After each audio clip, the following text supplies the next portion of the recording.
Hey, what's up guys, it's Microsoft Engineer from college. So today's video will make a program using C language.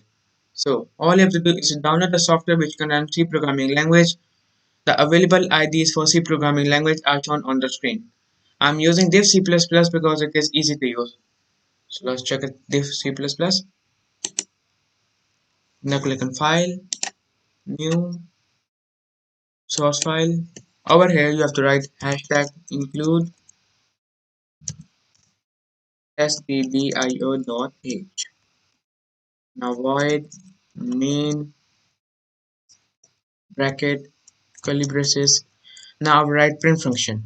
Print hello world. Now write semicolon. Now I will click on file, save, and I will write the name like random.c. Now click on save. Now I will click on function plus F11.